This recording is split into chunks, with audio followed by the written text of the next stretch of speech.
All right, I think we are live on Facebook and Instagram and on YouTube. Hi, everyone. Welcome to Start the Week with Spencer. This is our weekly webinar here at Doman International, where we take questions from parents with children with special needs from around the world, and we try to really take on their most important and hardest questions and hopefully leave them with some helpful answers. And today we've got a guest. We've actually got a panel today, which is nice. So I'll just go through and introduce everyone. So I'll start with Maria.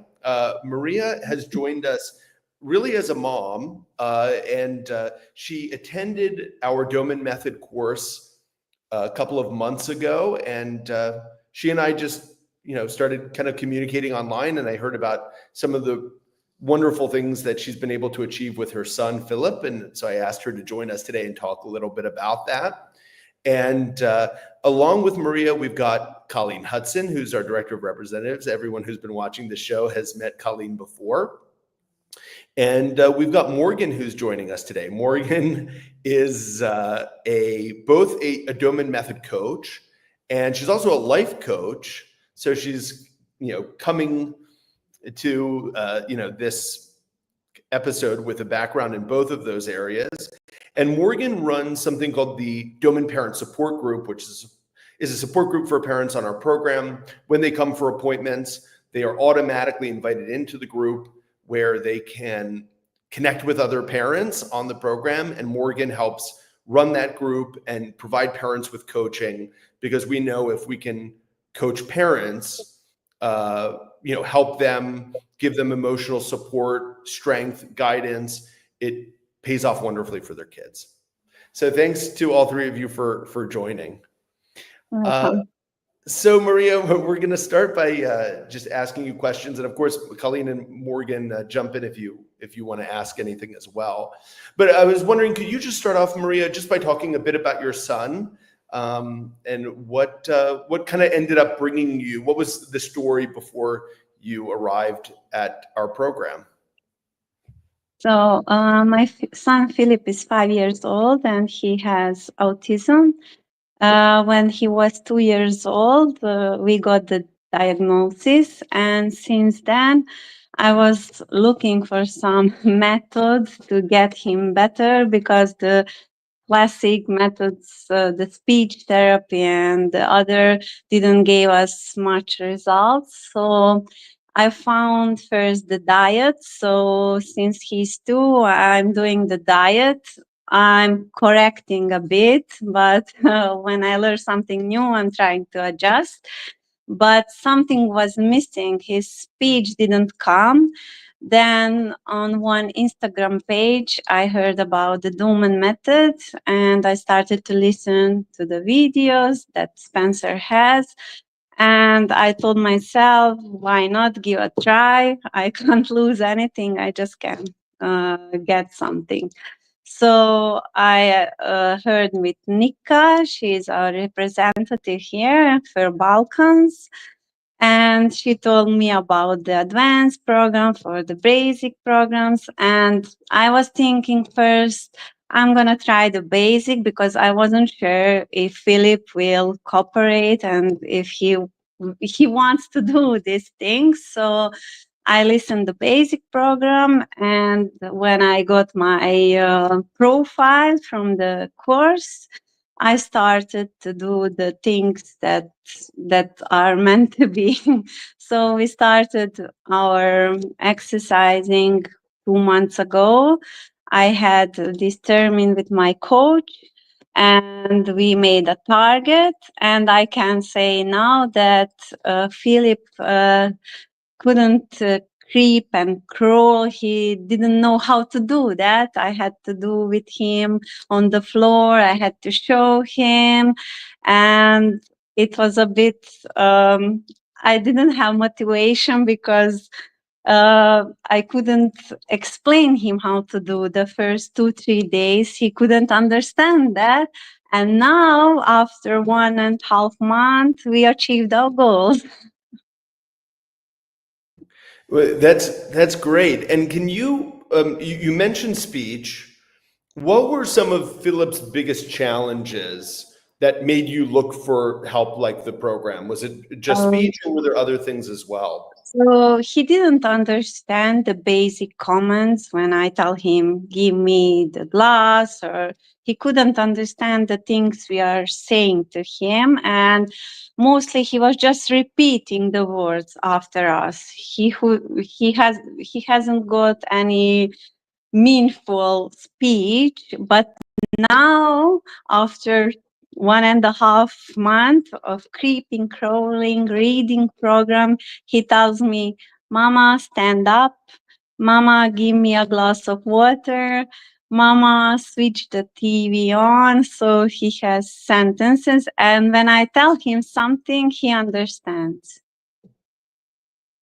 Wow, and that's amazing.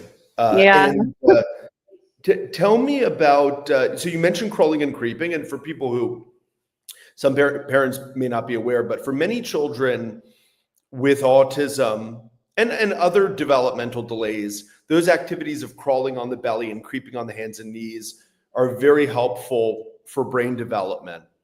And so I was wondering, what kind of distance did you work up to in a day in crawling and creeping? So first we tried with 1 meter. Then the next day, he couldn't understand that. Then I tried again and again, and after fifth day, we did 2 meters. Then the next day, 3 meters, and now he's doing up to 150 meters on stomach, and 300 meter he can crawl. Wow. And first of all, I just want to say the first thing when you were telling your story that I noticed was you said the first couple of days didn't go well, but you No. persisted, you pushed Yeah. through it. And I think that's very important because I think some parents maybe would have tried for a day or two. And when they saw, oh, he's not crawling and creeping is hard for him, he's not really getting it, they might have given up that quickly. So I really admire you pushing through that because sometimes, and I don't think it's not just in this program, in many things in life, you have to kind of push through a little bit of a difficult, challenging period to begin with, and then the reward is kind of on the other side. Yes, What I did have to you tell that I was crying. He was crying, so it wasn't so easy. But I'm that kind of person that I never give up. And I know my child, I know that he needs motivation. So I started with things that motivate him. For example, he has his favorite pillow. So I put it in one distance and I tell him, if you come here, I give you the pillow. And we started with the pillow and now we are making a party. So I put some music on, then he comes to me, then I jump with him on the bed. I don't think our bed will survive, but anyway, it's important that he's doing the method. yeah, you'll take the speech and Yeah. buy a new mattress. Yeah, Yeah. eventually. I think it's very important for parents to know what is motivating the child and try with that one, and then make a fun with this exercising, make a party, make a music or something that's interesting for the kids. I think that's the most important thing, because if they are bored and they don't have motivation, then you don't have motivation, and it's a bad thing. Then they just give up. Yeah. And use how much spontaneous speech did Philip have when he started the program? I think maybe 5 words. 5 words. And if Yeah. you had to estimate how many words he has now, what would you say? I can say 70. 70. Got it. Yeah. Yeah. And the most important thing now, when I ask him to tell me what is on the picture, he can name all the animals, all the colors. He can tell me the numbers from 1 to 10 in Serbian and in German also, in Wow. both languages. Yeah. And it's very, for me, is it's a big motivation when I ask him, Philip, what's that? What's that? And he can tell me what's that. So he understands what is that, and he knows how to call these things. Yeah. So he's much more connected with the Yeah. world. Yes. And when we are outside, now he's aware where are we, and he looks up and tells me plane. So he sees the plane, he hears the plane. And for example, when we are outside, I don't have to hold his hand anymore. I can walk with him, and I know he's safe, and I don't have to be aware of every step he makes, because now he knows what's dangerous. Yeah. And that awareness of danger is actually something when we're trying to determine a child's comprehension level.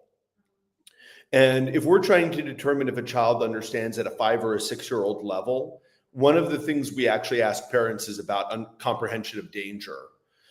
Because if you think about a 3-year-old, average 3-year-old child, you're not going to leave a 3-year-old for a period of time alone, right?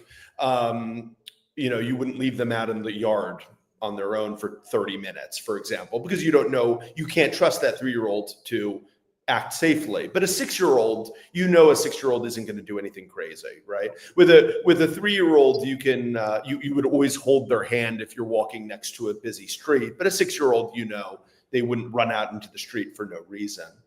And so a comprehension of danger is a very good sign of maturity and comprehension. Yes. Morgan and Colleen, do you have any questions for Maria?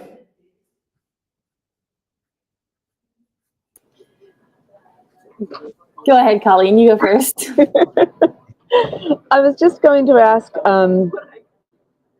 is there one, I guess, was there any aha moment for you when you were starting to learn about the Doman Method that made you feel, okay, this is something that could help Philip?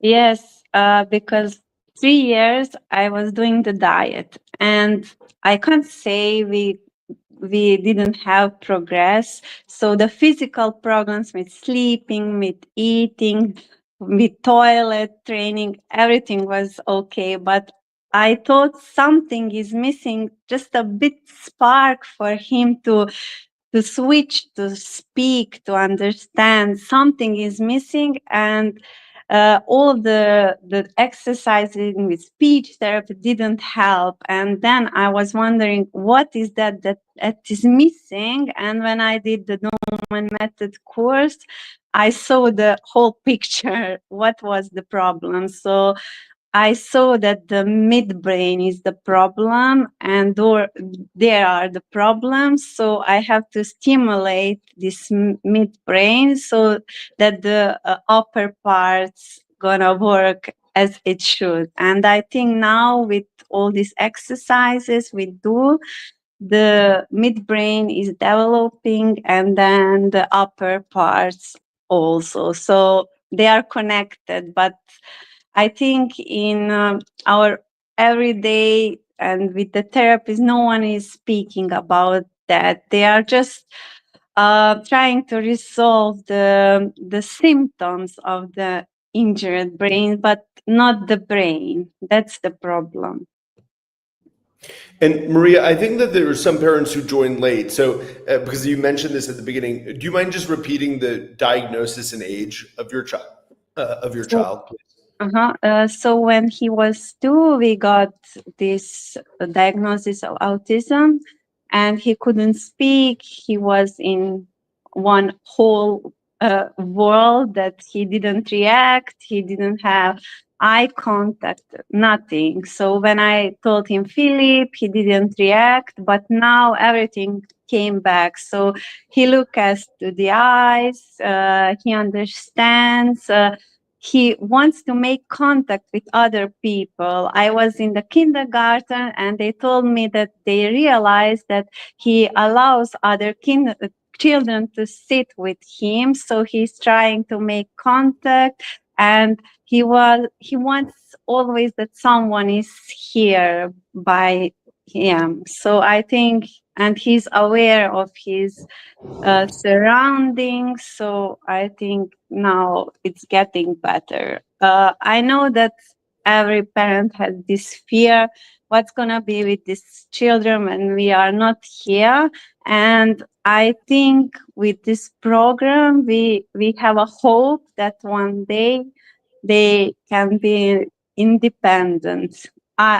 That's my personal view. I have a hope now that he's gonna be better. That's beautiful. Maria, you mentioned diet and changing the nutrition of Philip. So I'm wondering what changes have you made, and did you find that helped? So I'm not saying it's not challenging. It's challenging, especially for kids with autism, because we know that they are eating just 2-3 types of food. So it was hard. But I was starting there also with the motivation. I know that he likes to watch YouTube movies. I know it's not good, but I started with them. So I give him, for example, some cartoon. I prepare a food without gluten, casein, lactose, sugar, and other harmful ingredients. I cook mostly. Then I started so that he's watching the cartoon and I feed him. So he was accepting, and now a bit and a bit we are removing the cartoons and he's eating without problem. So it's challenging to cook every day 3 meals or 4 meals, but for me now it's a routine. I have a lot of supplements that I gave him because I made a blood test and everything. So we saw what's missing, and I'm giving him the supplements also. But I think it's important to make a schedule. So I write for me more. I don't know, for in the morning what he's eating, which supplements. So at the beginning, it's very important to make your schedule.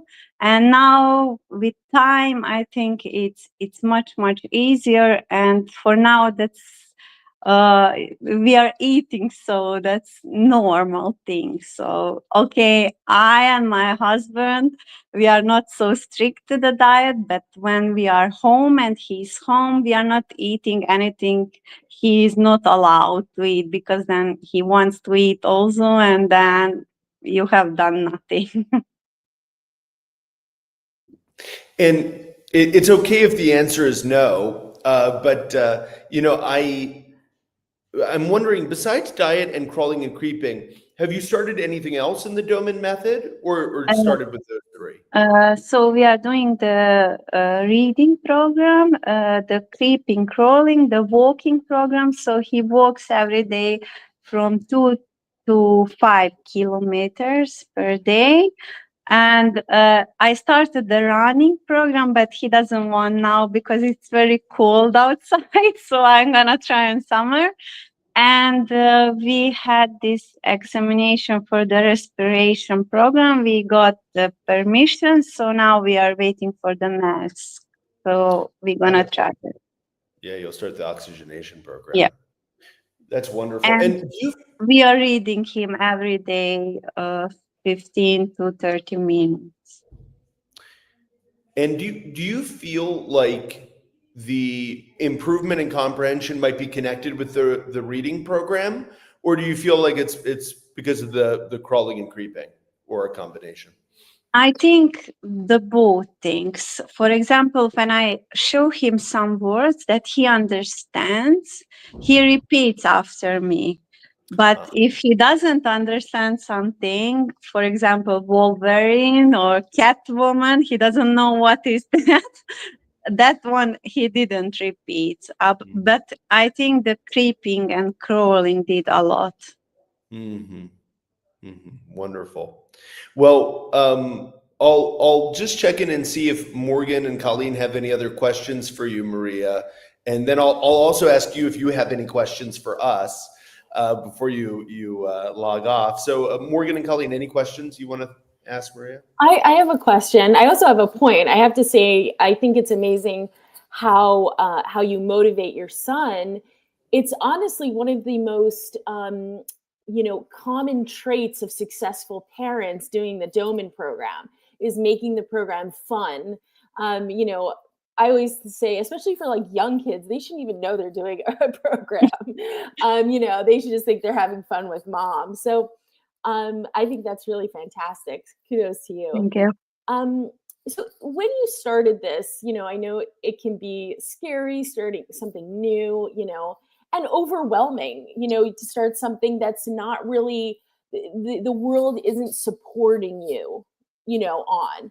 You may even have people in your life that are like, "Are you crazy? What are you doing?" So what would you say? Did you have that experience, and what would you say for parents or mothers who are dealing with that? So I think support is very helpful and very important.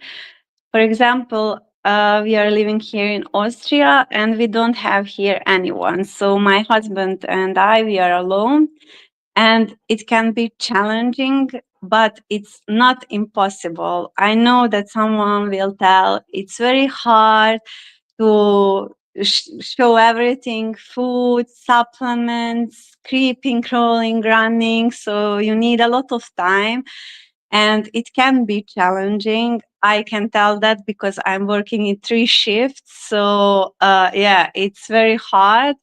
But for example, I have the full support from my husband. Before I started this program, I had a conversation with him. Do you want to do that?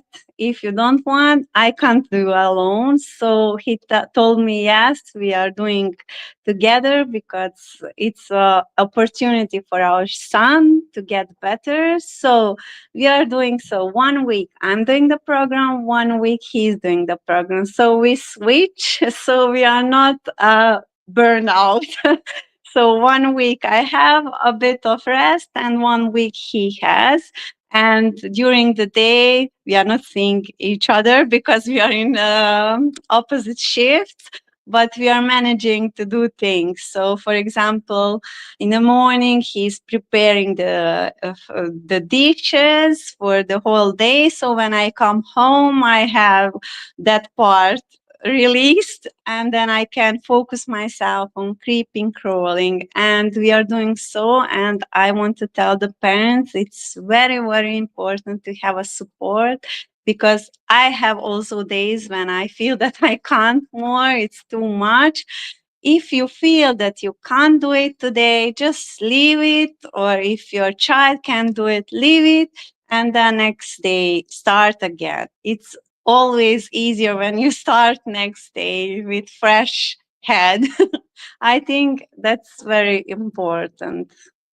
So don't demotivate yourself if one day it's not going as you imagined. That's brilliant. Thank you for sharing that. Yeah, that's Welcome.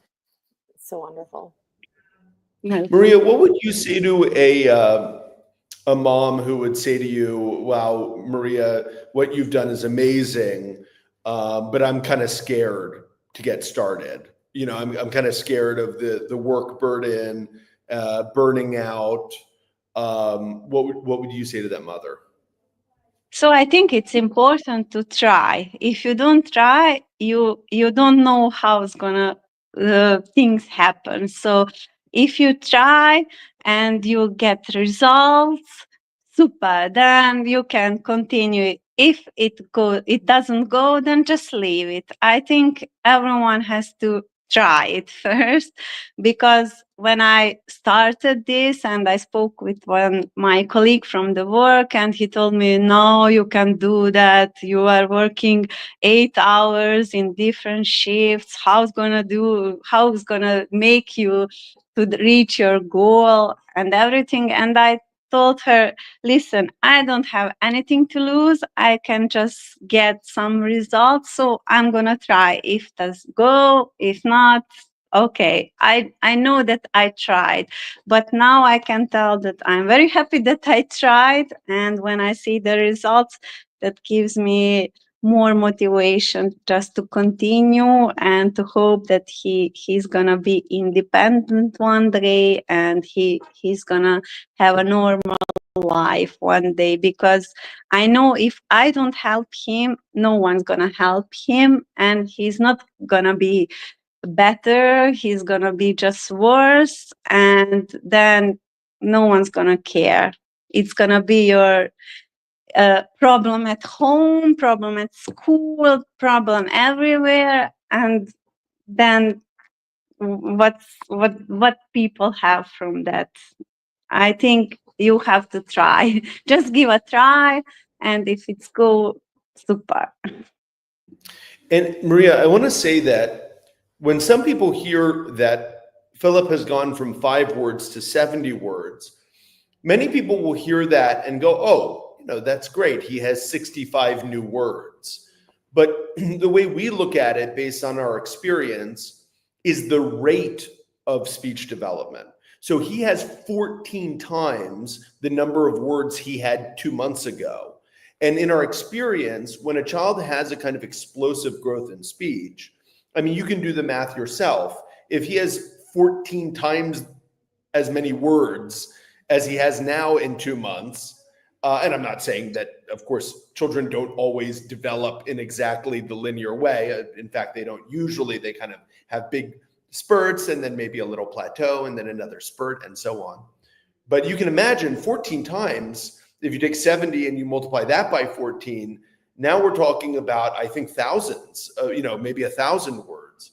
So that is an amazing rate of growth for a child who's 6. For the first 6 years of his life, he got 5 words, and now he has 14 times in a couple of months. That's an amazing achievement. Yes, and now I see that he's singing songs. He came home and he told me waka waka. We don't listen that at home. I don't know, maybe he heard in the bus or something, and he started to sing that is a Spanish song or English song, and he can now sing the songs in different languages. That's amazing. Okay, well, one last question for you, and then you can ask us questions if you have any. What's your big goal for 2025 with Philip? Like, what's the thing you'd like to achieve with him this year? I would make him to speak more.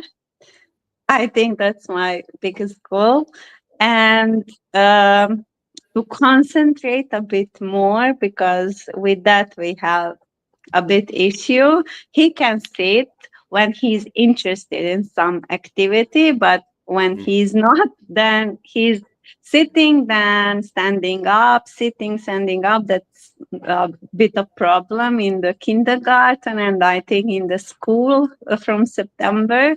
So maybe the concentration and the speech. Wonderful. I think those are 2 great areas. And I agree with you that it makes sense that they are priorities. I understand you're coming to see us in March for an appointment. Is that right? Yes, I'm coming to Zagreb. Yeah. Wonderful. Looking forward to seeing you there. Okay, Maria, any questions that you have for us?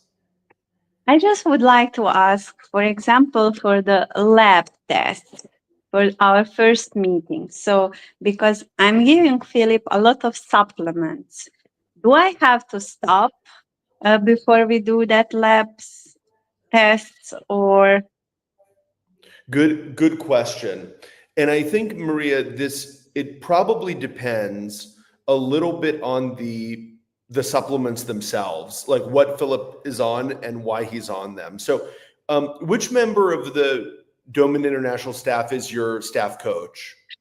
I don't know how to pronounce. Jagjit. Yes. Okay, there you go. Yes. Okay.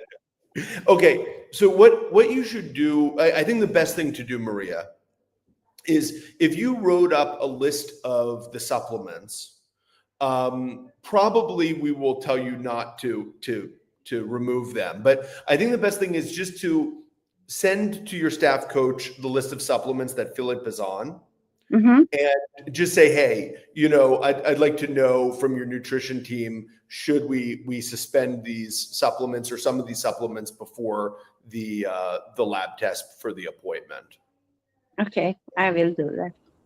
Okay, I'm so glad you asked that question, Maria, because many of the families I speak with want to know if we do lab testing, if we take all of that into account when they come for a visit, and it is important for families to recognize that we're going to cover every area of the child's development. So that's great. Yes, because I'm giving him the supplements for the brain, from the stomach, and for the heavy metal detox, for the parasite detox. So I'm a bit scared to stop, because once I stopped for the supplements for the parasites, and it was really hard time for us. Yeah, and you know, that's probably the number one reason why we wouldn't remove anything, Mm-hmm. because of course if something's helping him, the last thing we want to do is stop it.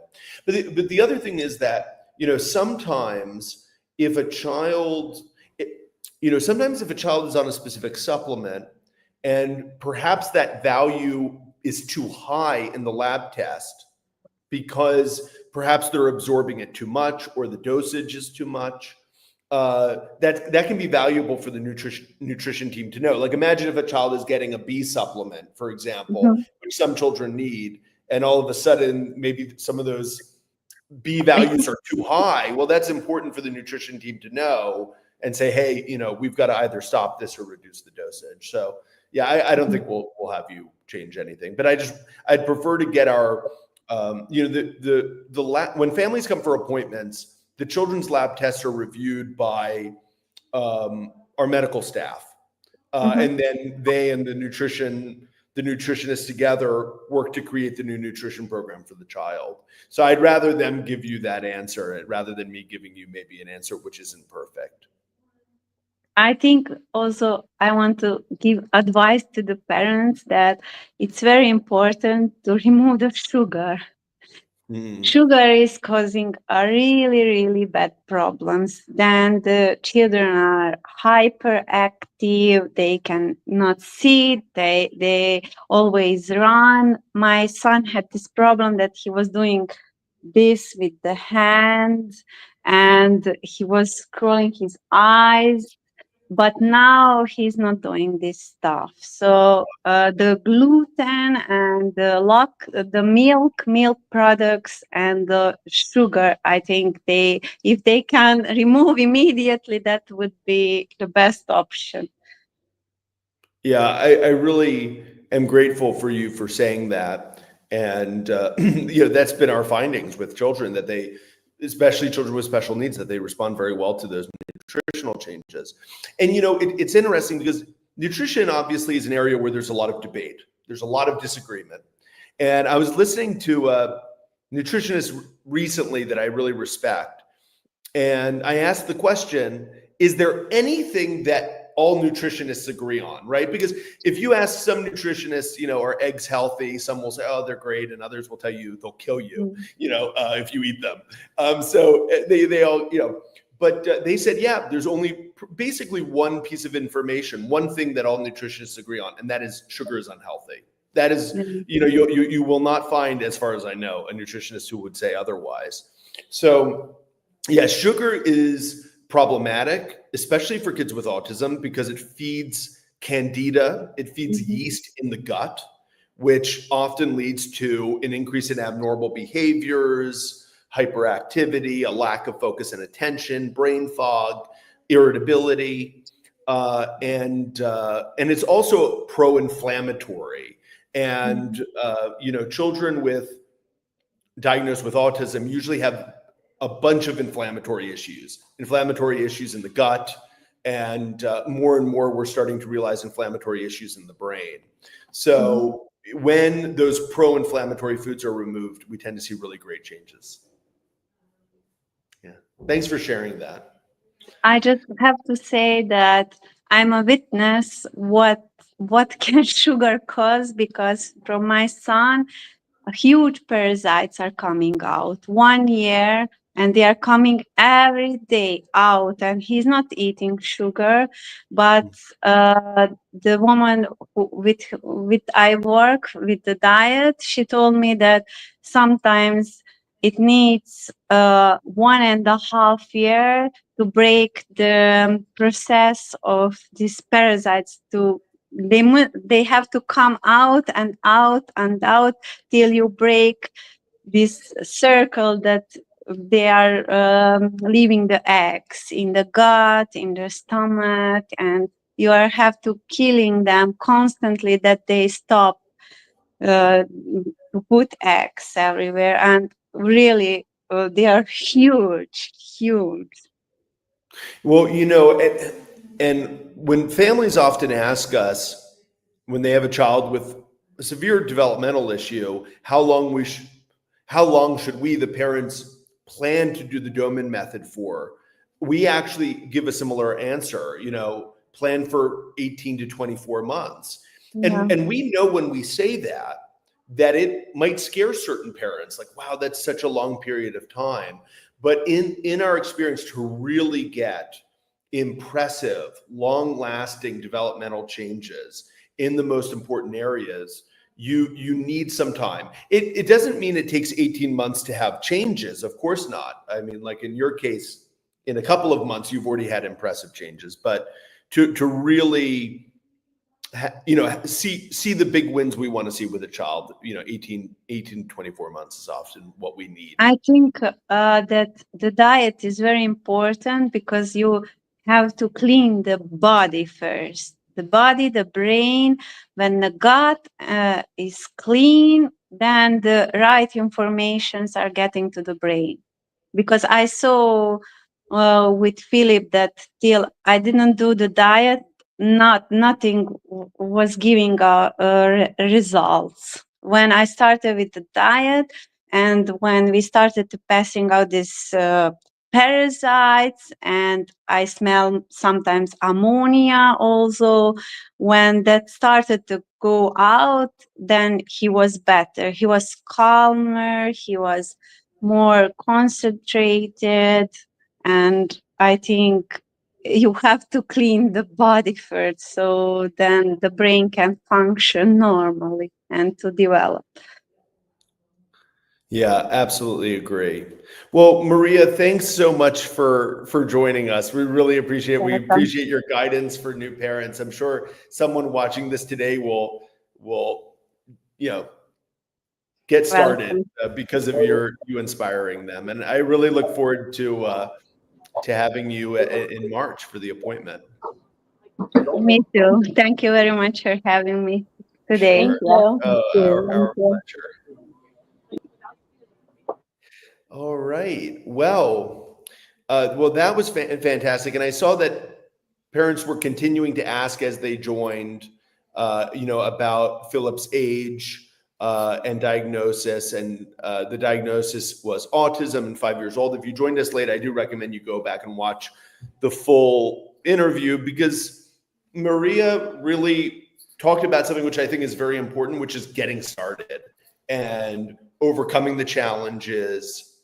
And Morgan, I guess maybe this is a good time to get some of your thoughts.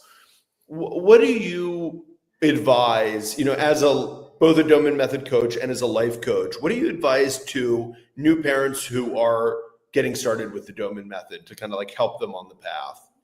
It's such an important question, and I think it will differ from family to family. But these are some of the things that I see often, or I see that work often, let's say. Number one is actually mothers or fathers, but usually it's mothers, take full responsibility and go, okay, we're doing this. And you can see it in their posture, you can see it in their authority. They go, this is what's best, we're doing it. And they get people on board. You saw it there with Maria. She sat down with her husband and she said, are you on board? Are you not on board? I need help doing this. And they've created a great system that works for them. And every family is going to have a different system. So don't be down on you if you don't have Maria's system. Although I did love that. I have to say, I don't think I've ever heard of a couple switching off. And I thought that was really, really cool. Yeah, I've heard of switching off days, of course. Yeah. But I've never heard like switching off full weeks. Yeah, but it very really cool. does show that every family is different, and you've got to find that perfect situation for your family. Absolutely. And I think when you sit down with everyone and go, okay, are you on board? Are we doing this? And you get people on board from there, collaboratively, you can come together with a schedule. How are we going to do this? Start with the why, essentially, like why are we doing this? And then move to the how. I think a lot of mothers like to start with the how because it's easier to like control and like, okay, we're going to do it like this. But often they forget to get everyone on board because moms especially, but this happens with dads too. There's one parent that's kind of leading the charge. And they've kind of like researched everything with the Doman Method. They've talked to Colleen. They've seen the course. They've studied everything. They have like 3 notebooks worth of notes. And then all of a sudden they say to their partner or their spouse, they go, we're doing this. And they're like, and the spouse is like, whoa, whoa, whoa, whoa. Like, it's because they're just not, they don't know enough. So get them there for the why. Explain to them why crawling and creeping works and all the crazy things. Get them on the phone with Colleen or the staff coach.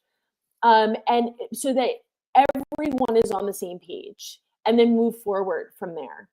And I think it's just so, so important to start there, get everyone on board. I remember when my grandfather had a stroke, my mother's father, my mom gathered the whole family together and said, okay, grandpa had a stroke. This is what we're going to do to help him. And then she divvied up the responsibility and where we had to go. And everyone had a job, even our little brother, who was very young at the time, because it's fun to be on a team. I saw a video that came in of a little boy. I think he's 3 or 4 yesterday, and he's taking his first steps. And in the video, I noticed it wasn't just mom, it wasn't just dad, it was his sister and brother were the one in between helping him with his first steps, And they're never going to forget that. Like that 9-year-old little girl who gets to be there for that huge moment, that's going to be with her for the rest of her life. So get everyone on board and then start with the how. Okay, how are we going to do this? And experiment.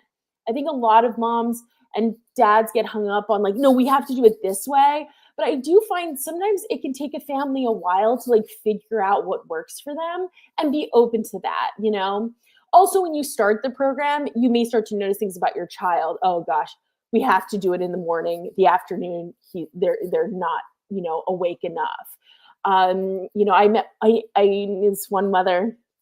She's fantastic. She's like type A mom. She had this beautiful schedule, but she has a child who's physiologically like very unstable. One moment he can have a seizure and the next moment not. And having a very strict schedule with a child like that is kind of setting yourself up for failure. And so she said, okay, we're taking away the time and I'm just going to have a checklist of what needs to get done. So when he does have seizures, she doesn't feel like she's late or she's early. She just sticks to the checklist and checks everything off. Now, there may be some families, no, your kid needs a ton of structure. They need to know exactly where they need to be when, and you need to have those times. So you're going to have to experiment a lot. This is something I love to talk about in the Doman Parents Who Work group is scheduling and organization, because it can really be the key to long-term success for sure. And then the fun part about all of this is you kind of need to be flexible because as we all know, kids change. You change, your needs may change, their needs may change. Their program is probably going to change every 6 months, right? As they come for appointments, which is a good thing. So, so just be flexible and let that be part of the whole process.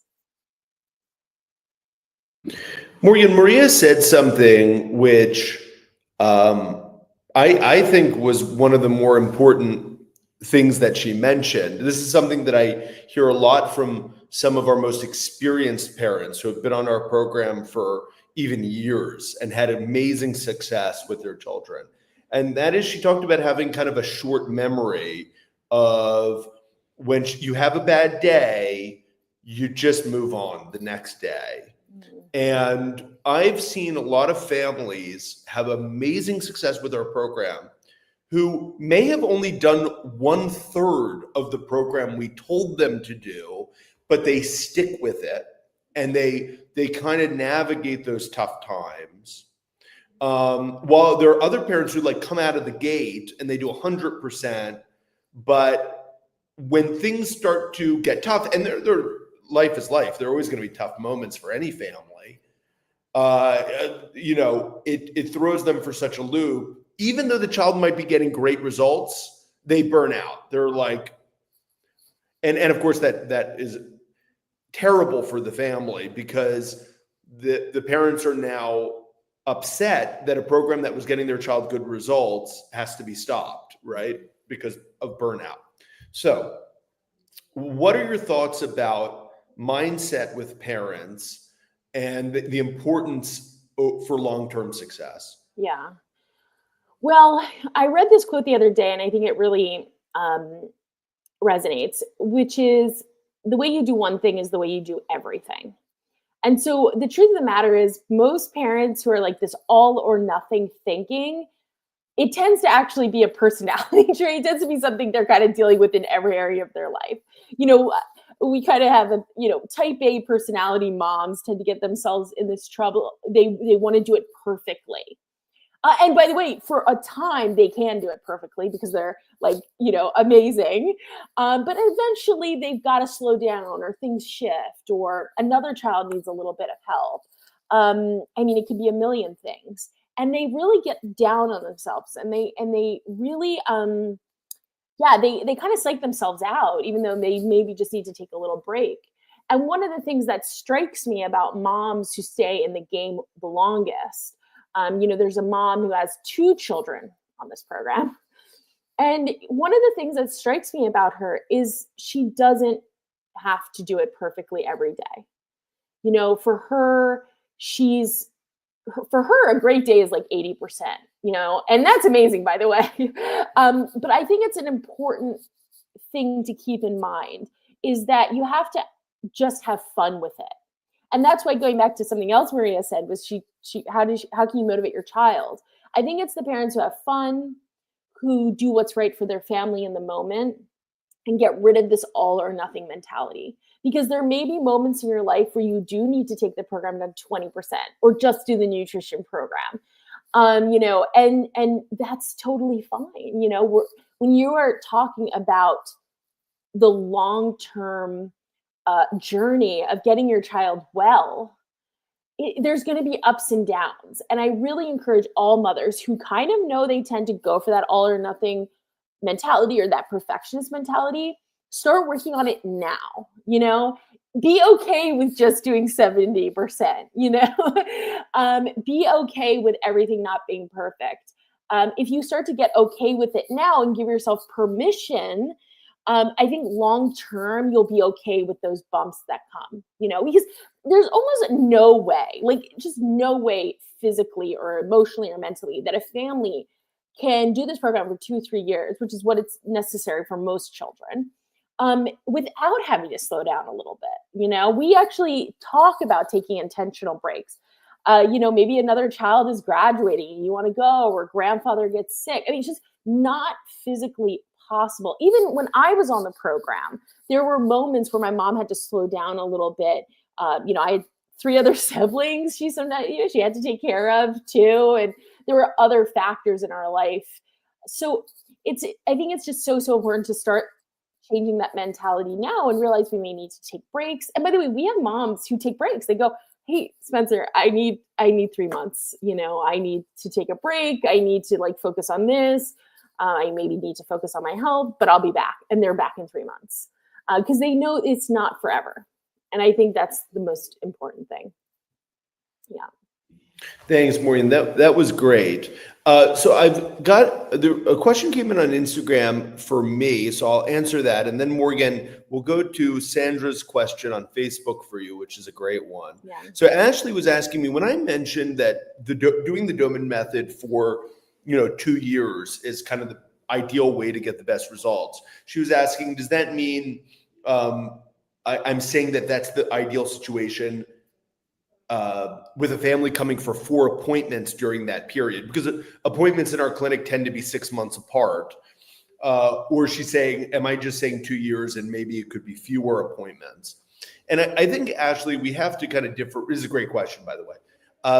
We have to differentiate here between what's ideal and what's possible, right? So if someone said to me, what's the ideal picture? I would say coming to 4 appointments over 2 years. And the reason why is most children, after doing 6 months of the program, first of all, they've made changes, very often big changes, and they're ready for a new program, right? They might have already outgrown the program they already had. So that's the first thing. But the second thing is, when you're doing the same program day in and day out, everyone needs change. And so often we find that when we update the program every 6 months, the children become more motivated. They enjoy it more, which goes to Morgan's point about joy, and that helps with getting the program done and with improved results. So that's the ideal situation, Ashley. Now we have to talk about what's possible.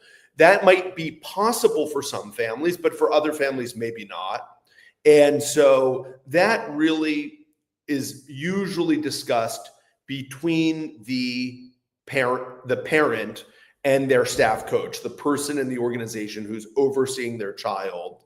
And our staff will always, work with a family to do whatever's possible for the child. We'll always tell you what is ideal, but we'll always do whatever it takes to do what's possible. I hope that helps. Yeah, and just can I say one thing about that? I think too, the families and their staff coaches tend to be really tight, and so the more you communicate with your staff coach and tell them this is what we need this time around, or this is all we can handle right now, the better, right? This is a holistic program for your child, which also means your child's family. And so every family is different. Like if we have a kid with 10 siblings, we have to keep that, under account. If we have a child, with a single parent, for example, we have to take that into account. So the more you are open with us and it's a two-way street, I think the better the program will be, even more suited to your child and you. Thanks, Morgan. Okay, we've got a nice question here from Sandra. Morgan, I wasn't planning on going into this as a topic. Not because I don't love discussing it, but just because of time. But let's touch on it. So Sandra says, hi, Morgan. One of the most emotive parts of the course was when your mom talked about the program that she did with you. Please, can you share more of your experience as a child doing the Doman method? Absolutely. So I had a brain injury, and at about 7 years old, 7, 8, my mother was like, okay, I have to do a full program. Morgan's not learning. I could not read. I had memory issues. And I really had a big learning problem. School was pretty much a useless thing for me because, I couldn't retain really any information. So my experience is that there were great days and there were bad days. I don't remember a lot of the bad days. I think my mom probably remembers more of those. I know I would behave very badly for her sometimes. But for me, I remember it mostly as a time that I got to spend with my mom doing fun things. My mom always made the program very fun. She made it very quick. It was boom, boom, boom, boom, boom. We got it done. Sometimes when I hear about the program taking a long time during the day, a red flag goes up for me, because most of the time the program should be pretty like boom, boom, boom, boom, boom, is how I like to put it. Not a lot of lag time, because you just want to get it done. It's not necessarily easy. Physically, sometimes it can push a kid, and that's good. That's why we're doing it. But, it's not always easy. But mostly for me, it was just a great time I spent with my mom. I know that my parents and my whole family had to make sacrifices for my mom to be able to do that. I'm sure my brothers didn't get as much attention as they deserved during that time. And it wasn't easy. I remember my mom and I sometimes not going on vacations and things, but ultimately, like, I'm so grateful because, I would have been lost. I don't even know who I'd be, to be honest, if I couldn't. I mean, not being able to read is just, like, you can't really live. You won't be able to have a real job. And of course, there were other issues. I had big memory issues, so I couldn't like remember anything really, except like names and faces. So yeah, I remember it as a good time. Morgan, can I just, so Sure. people know that you're not exaggerating, just to give you an idea of Morgan's challenges with memory. When we went to school, Morgan and I were in the same school together, and we had a school play that we did every year. And there was actually one play, and we had different children doing the plays together, basically elementary school, but kids of all different ages. And by the age of 9, like 8 or 9, it was very common for kids to be memorizing over 100 lines for a play. Very common, sometimes even 200 or more. And I remember Morgan, I think you might have been 9, 8 or 9. Yeah. And you had a part where I think you probably had 10, maybe 15 lines max. So we're talking about 1/8, 1/10 the amount the other kids had. And Morgan worked probably 5 times harder than all the other children to memorize them. And we had to keep reducing the number of lines Morgan had because she, until we got to the point where it was probably like 3 or something like that. That's how, and it was very upsetting for Morgan, as you can imagine, but very upsetting for me because I was in these scenes with Morgan and I could see how hard she was working. But literally the next day, it was as if she hadn't spent an hour the day before memorizing those lines. So I just wanted to say, like, these memory problems, we're talking about real serious short-term memory problems. Yeah. It was like Sorry. a little kid with dementia or something. It was really crazy. But yeah, I'm so grateful to my family and everyone has to remember too, like, I grew up on this program. My mother did what we would call like the Well Kids program.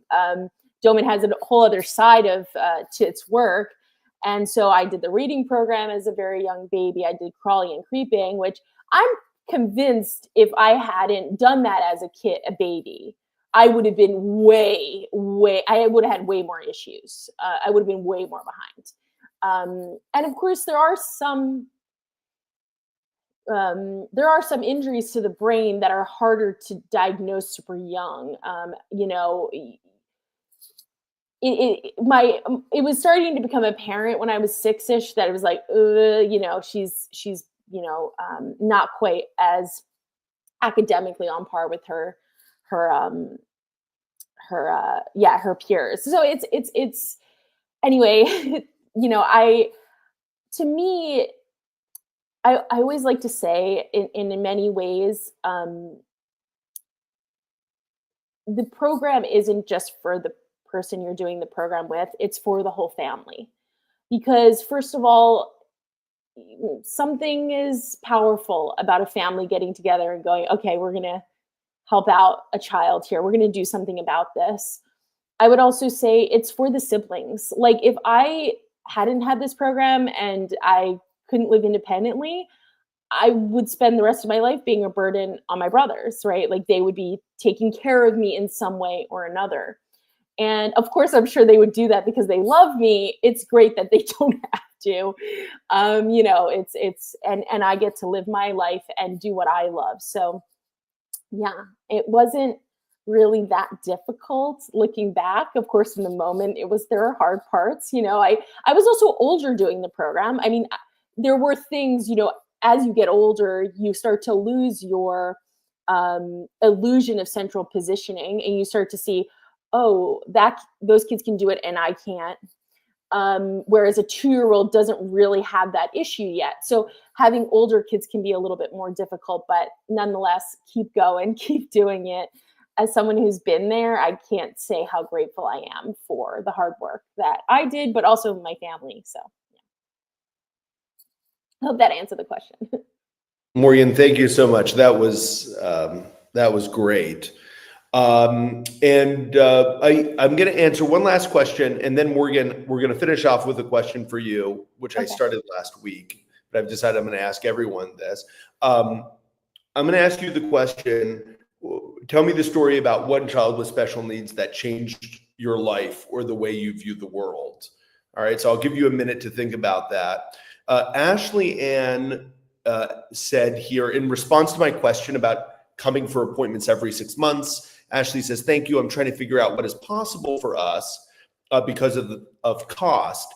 Ideally, I would love to do at least 4 appointments. We just have 6 children, and the cost is a factor we have to assess. Absolutely, and that's what I meant, Ashley, when I said what's possible. We here at right now I'm at our clinic in Italy. That's why it's dark here. I'm in Europe, and there was a family here this week that actually had 2 children who have sustained brain injuries. So they're doing our program with both children, and we had a similar conversation with them, and we're able to just discuss what exactly is possible for them in terms of how often they can return for appointments. Okay, Morgan, can you tell me about one child with special needs that either changed your life or changed the way you look at the world?